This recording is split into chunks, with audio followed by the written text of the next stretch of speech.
Hey folks, Steve Deliot here. Happy Thursday. Welcome back. This is an extended edition or extended version of our Investment Tuesday. And this past Tuesday I talked about flip investing. And today I want to talk about the numbers. When you hear a flip investor talking about running the numbers, he's trying to figure out, or he or she is trying to figure out how much to offer on that piece of property. Now, keep in mind, flip investing is only one strategy. Okay, there's multiple strategies that are out there. So if you remember from the very first video that I talked about investments, we talked about the 5 different types of investors. So if you have 5 different types of investors coming out to look at one property, the same property, if you will, okay, you're probably going to have 5 different offers. Okay, so the numbers I'm about to share with you are strictly for flip investing and that exit strategy. Okay, so let's take a property that, and for simple math and for simplistics, we'll take a property that has an ARV of 200,000. Okay, ARV means after repair value. The property you feel like after you do the renovations you're gonna be able to sell that property for 200,000.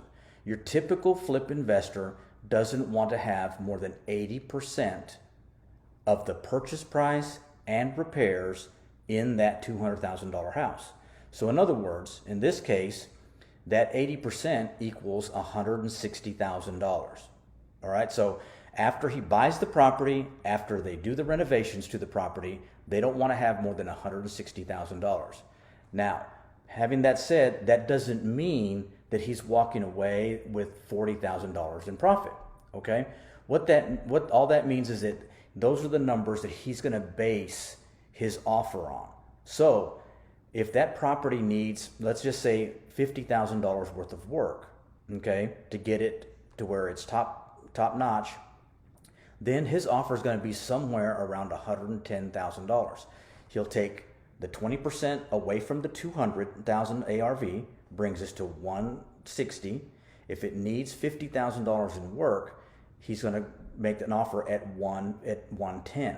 That's where he would need to be. Okay. Now, I know you're thinking, okay, well, if that's $40,000 that he's walking away with, well, that's not the case, because you also have to factor in what he's factoring in that 20% or that $40,000 that is left is the backside of selling the property. In other words, he's going to have closing costs to sell the property.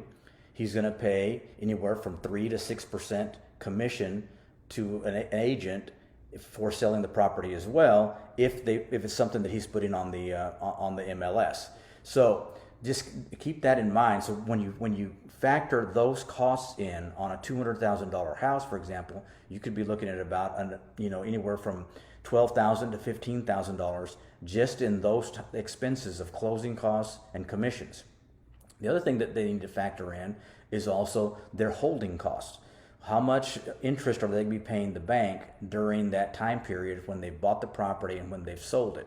That could add up as well. They could pay somewhere between $500 to $7,500 in there. So that $40,000 or that 20% goes away really quick.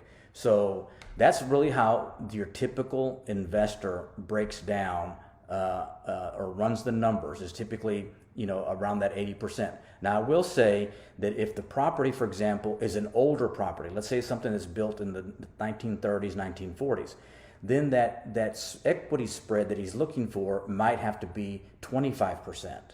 Okay, so he may be looking at only wanting to have 75% money of his purchase and repairs in there.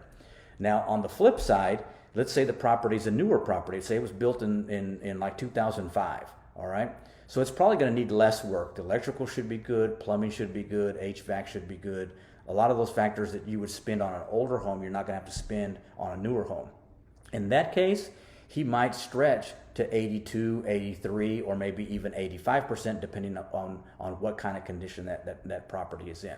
So anyway, that's how you run the numbers on a flip property. If I can help you in any way, please feel free to reach out to me, 817-798-3268. I hope you found this video informative. You guys take care.